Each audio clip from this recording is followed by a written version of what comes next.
thank you so much for joining me. I am really excited today to be welcoming my friend Marla to talk to us about yoga and meditation and the benefits of that.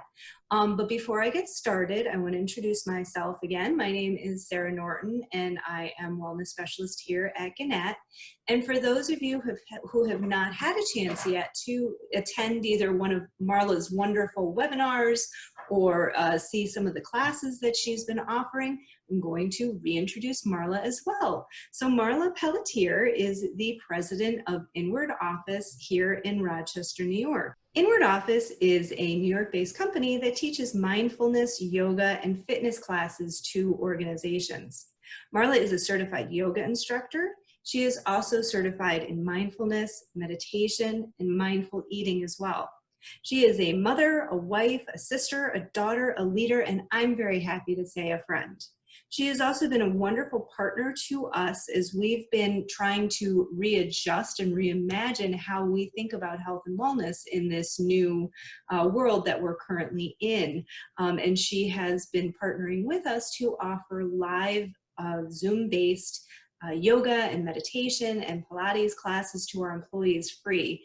And so we are so grateful for that. So if you're not familiar with that as of yet, reach out to me at ghmwellness@gatehousemedia.com and I can get you more information on how to sign up. Without further ado, welcome Marla. So happy that you're here. Thanks, Sarah. So one of the first things that I wanted to try to talk about is, for folks that might be thinking about yoga or who have been in yoga, I like to think that I know a little bit about yoga, but I've come to realize I don't. I don't think I ever realized that there were so many different kinds of yoga. Can you talk a little bit about like what some of the differences are and what some of the different kinds are? Yeah, so I always like to say that yoga is as diverse as dance. You can go to a hip hop class and think that you're going to a ballet class, and they're totally different. And yoga has the same main goal in all forms, which is to bring balance into the body and to steady the mind. Okay. So although like on commercials or maybe in pop culture, we think about it as like acrobatics or these physical postures where I'm going to put my, stand on my hands or what have you. There's a lot of appeal, or excitement about these acrobatic types of yoga. But in fact, the thing that our organization aims to do is really just boil it down to its basics. That yoga is as simple as range of motion exercises, lifting the hands over the head, taking the hands behind the back, like different things that we don't do on a daily basis. And so if you're accessing the calendar, for instance, that Gannett has access to, you'll see that there's like yoga fundamentals, there's yin yoga, there's core yoga, and there's different kinds. Payo is one. That's kind of a commercialized type. That's a set routine. But there are these different types of yoga, and each of them has their value.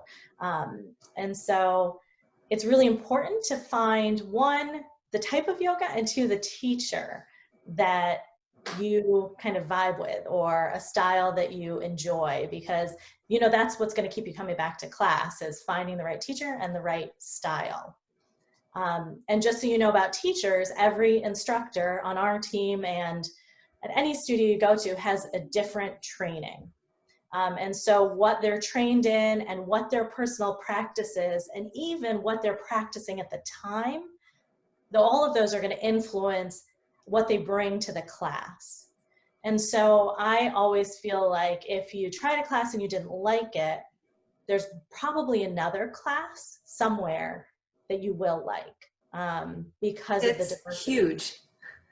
Yeah, because of the diversity. So that is such a huge point, because I'm chuckling a little bit because I've had so usually the kind of yoga that I've done is a vinyasa yoga, which is as you know, is like a flow yoga. So you're going through, a routine of movements fairly quickly, as opposed to, staying in a pose for a particular time.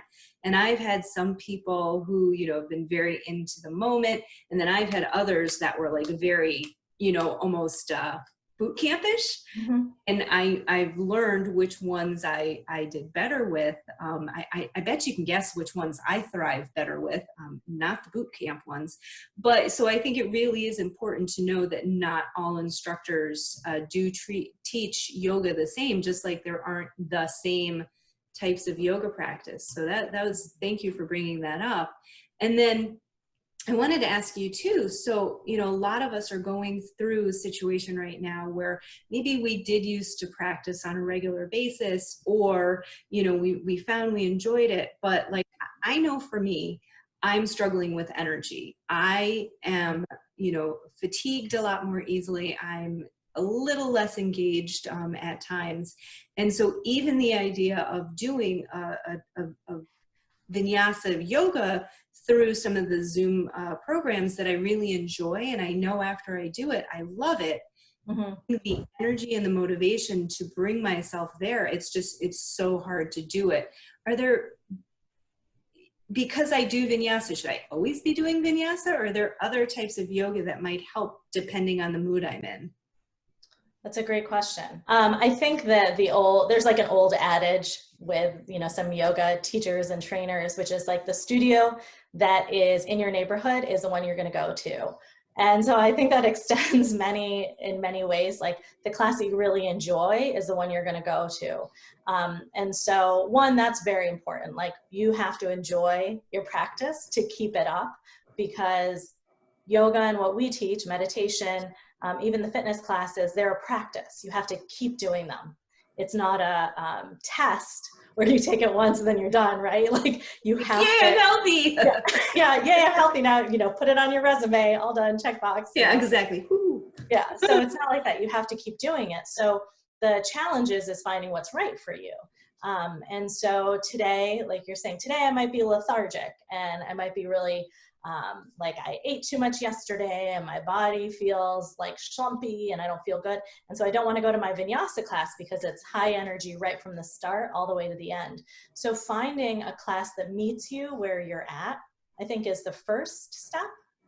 So knowing that there's a diverse range on our schedule or on other, studio or exercise schedules, there's a diverse range of movement. So classes that go more slow and classes that are more high intensity. And then choosing a class that helps you, one, meet your energy where it's at today.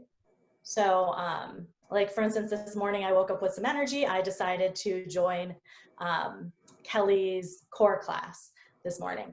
And so if I first do that, meet the energy where I'm at, and then I can go and bring my body into better balance. So hopefully by the end of the class, I've got more energy and a better mood. And I think that, being familiar with the types that are available to you is really important. So to your point too, with the vinyasa class, like my experience with vinyasa classes is that it's a very like intermediate or maybe even advanced practice, and that it's a long practice. So it's usually Yes, it is. So we actually put on our schedule a lot of 30-minute classes only because it's an easier yes. Like people are more readily saying, yeah, I can fit 30 minutes in, and then it's right there on your computer and you're like, okay, all I have to do is set up the computer, roll out my mat, maybe change my shirt, and then I'm ready to go. So would somebody get the same kind of benefit from attending, a 30-minute session as opposed to an hour and 20 minutes, like some of the classes are? So you said, would you get the same benefits from a Same or similar? Yeah. So there is evidence that we really only need 30 minutes of exercise a day if we do it regularly. Okay. There's a cool study on mood elevation, which is if you get, let's see, 30 minutes a day, 6 days a week, so 180 minutes a week of exercise, you can improve your mood 40%, which is the same as a prescription of Prozac. They only expect a 40% mood in prescriptions. So 30 minutes a day, 6 days a week will elevate your mood. And then there's evidence that high intensity exercise, like high cardiovascular class, like for instance, on our schedule, Shelley's PIO class, and Bethany's tone and stretch, a higher intensity one will be good enough for a half an hour. Like a half an hour is like the max benefits you're going to get. You don't have to go longer to maximize your benefits. Now in a yoga class, there's a different thing that happens, because with yoga and meditation, it's like we're taking our attention that's outside of us all the time and we're slowly bringing it closer inside of us, because we're externally focused pretty much the whole day. But yoga wants you to connect with what's going on inside. And so sometimes with the shorter classes, it's harder to have a long time that we're connected inside, because it's a slow movement into noticing, you know, what sensations am I feeling, what emotions, what thoughts are going on, all of those inner processes. And so 30 minutes to me as a teacher is really short. But again, it's like that studio thing that I said, if you're going to do it, that's the first step. So the 30 minutes for the people that we're serving who are working, who are fitting it in between meetings or what have you, works the best because we're doing it. You know, we're seeing a really high number of people joining the 30 minutes. I do think for a yoga class, it is very beneficial to do an hour. I wonder too if, you know, by virtue of the fact that, you know, again, because so many of people are feeling kind of low energy and having a hard time getting engaged, that by starting with, you know, taking some of the shorter classes and knowing that that's still beneficial, and then eventually maybe they'll work up to, you know, I have time in my week to do, you know, maybe 2 or 3 30-minute classes and 1 hour class. And now that I've had these 30-minute classes, my energy level has increased, and I feel like I actually can tackle that hour long, you know, as opposed to, I just can't, I don't have it in me. I just can't do it. And so it's a nice way to think of it. I think sometimes we have this all or nothing mentality. Mm-hmm. If I'm going to do it, I'm going to do it. And it's going to be the hour and 20-minute class. And I'm going to do every single pose, or, you know, every single workout that the instructor is giving me. And I think it's nice to know that you're still benefiting both physically and mentally by at least engaging in the activity, and then hopefully building up to where you may want to do it for longer stretches, but periodically, right? Not feeling like you're obligated to. Yeah, and I think that actually is a really neat part of the live stream classes. Like, it was a hard transition for me and the instructors to get used to, okay, we're in person with this room full of people, and now we're through a screen. And it's a very different feeling, but there's a couple really great benefits that come up. Like when we're in person, yes, we feel the obligation, the need to keep up with everyone and also do all the exercises, right? There's, for a lot of us, a comparison or a need to stay with the group. And then in the virtual environment, what I've noticed for myself is that one, I feel more freedom to do an exercise longer that I really like. So there were a couple exercises in the Pilates class that I was like, oh my gosh, I can feel this in a really weak muscle. Like, this muscle is so weak. So instead I spent the next few minutes continuing that exercise because I knew I needed it. Another thing that's neat is listening inside more, like paying attention to, oh, that does not feel good on my shoulder. Okay, I'm not going to do that one. There's a little bit more spaciousness here to pay attention to what's going on inside. And as well, I like the benefit of the fact that my kids and my husband can join in too. Like, anyone that's here can just jump in. And then I also feel the freedom, like I tuned into Shelley's class yesterday. She did a bar class. I tuned into it for 15 minutes. And you know what? I worked up a little tiny sweat, and I still had time to make dinner, and I just did something, you know what I mean? It was, you know, wasn't 30 minutes. I like making it through the whole class, but it was something. So it was something, yeah. Yeah, I'm like, you know, I'm giving myself a lot of freedom and leeway to exercise how I can, because I'm trying to see how flexible this format is to fit my lifestyle even better. And I think, you know, you very nicely led into what my next question is going to be. And that is, you know, a lot of times I think people are intimidated to either try a different class. I know, I've been a little intimidated. I'm not going to lie. When I've seen, either the bar class or the core stuff, I'm like, oh my gosh, I'm so out of shape right now. I'm intimidated by those words. Other people who've never tried yoga, or who think that my husband doesn't think he's bendy enough. You know, other people might be like, no, I'm too old for this, or it's, Yeah. just not something I want to try. And so I think, one of the things that you just said, as far as, one of the nice things about the fact that it is virtual is that you can do it, in the privacy of your own environment. But then also too, if people ever do go to a live class, I think it's really important for people to know that, yes, there are going to be people of multiple levels within the class, Mhm. but nobody's judging. Mhm. I think that's a really cool thing about the yoga classes, is that because you are so focused internally, Mhm. you're peripherally aware of other people, like if, people are overdoing, these handstands and headstands and all that, I actually don't feel as intimidated as I thought I would, because I know that's not what my body wants. And I get a chance to listen to my body and, do that. And I don't know if you can touch on that a little bit with, Yeah. yoga really, yes, there are certain things the instructor is leading you through, but Mhm. you're also listening to yourself. Yeah. Well, I mean, initially you were talking a little bit about those objections that we feel, or those like resistances. I think the first thing to tune into when you're thinking about a class is, one, if your body and your mind are saying yes initially, just focus on that. Focus Yeah. on the yes part. And then, of course, in any situation that seems threatening or stressful, you're going to go into like, but no, but no, but no, I can't do it because of all these things, right?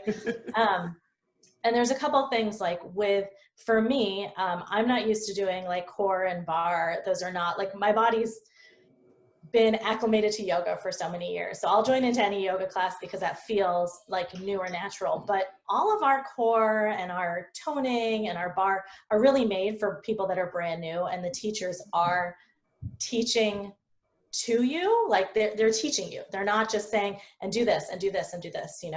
There's specific instructions that they're doing, and you can ease up on things, and Right. they give you, options to make it more intense. So, a push-up, for instance, which Shelly did in bar class, you can do it on your knees, you can do it on the wall. Like, there's all the different versions of doing a push-up in class. And so I think, rather than focusing on the resistance, focus on the yes, that you want to do it.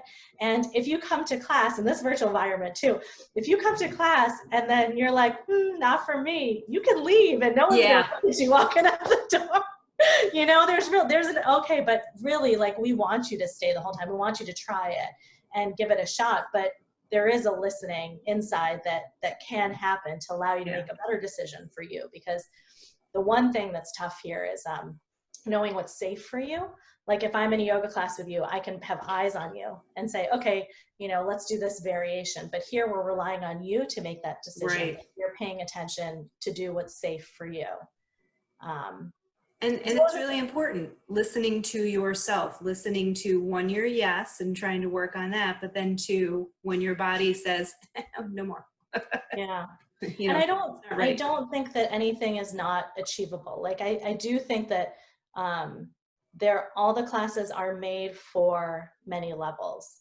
Like, you can go in with no exercise, you haven't done it for 30 years, and still do to your level. So, Nice. Well, I want to just touch on one more thing before I let you go. And, this month we're focusing a little bit on aging healthy and aging well. As I was joking with you a little while ago, I kept saying anti-aging, and I was like, well, we're all aging, it's yeah. happening whether I want it to or not. But I do want to age well, right? I do want to age to the best possible experience that I can. And we all know, exercise helps. And we all know that, eating well helps. But I think, there are benefits to meditation, yoga, and certain other types of, exercise that people might not think about. And so I just didn't know if you had any thoughts about that. I have so many thoughts on that. Uh-oh.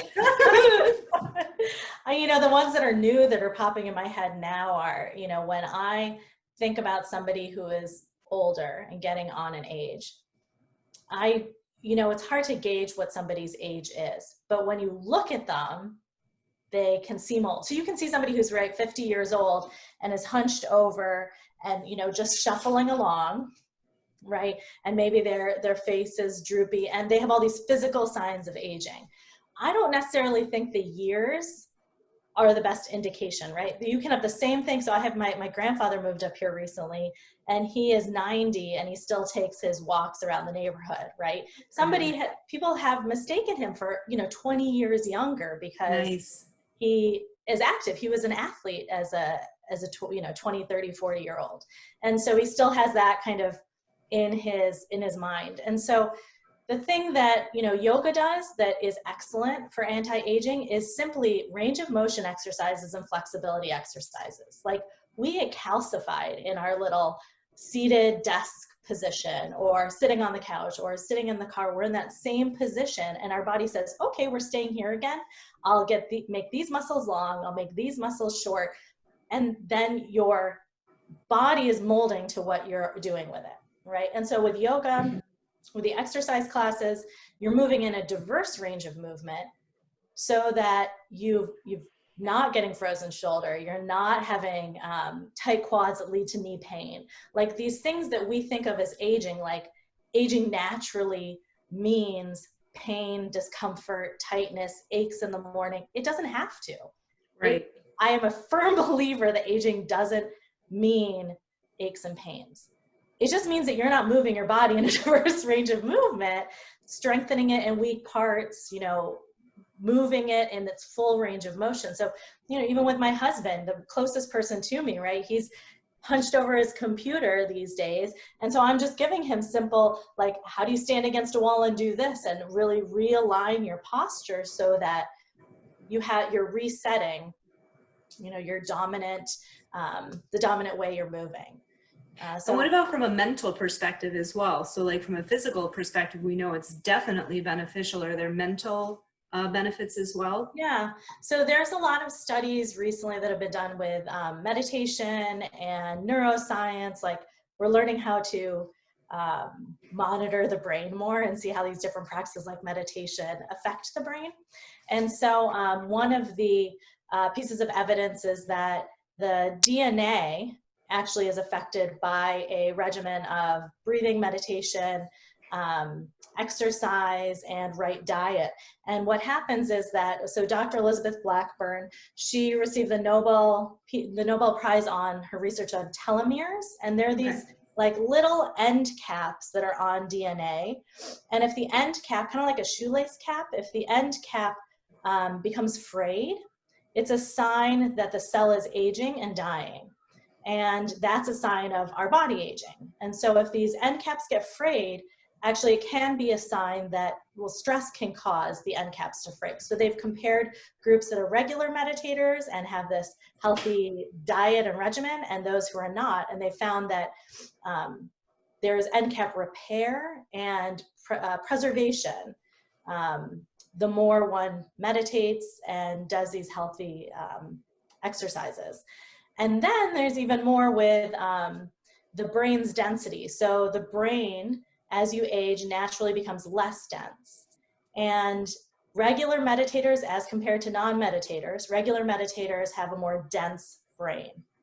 And so these are, one of the things that's tricky about the neuroscience thing is that we know areas of the brain light up when certain things are done, areas of the brain light up when certain thoughts or emotions come up. And we do try to create a one-to-one correlation, but the neuroscientists will be the first to say, like, okay, we're reaching in the dark, and we're trying to dissect this, like, what does the brain do? How does it work? What impacts it? What makes it better? But over and over again, meditation, and by extension, yoga, because yoga can be meditation in motion, so moving the body and deepening self-awareness. Meditation and yoga both have very, very promising benefits for decreasing our perceived age like perceived like. Right. We can be aging in years, but not be aging in what's inside. Right. Right. And really great for keeping the brain sharp and keeping the memory sharp.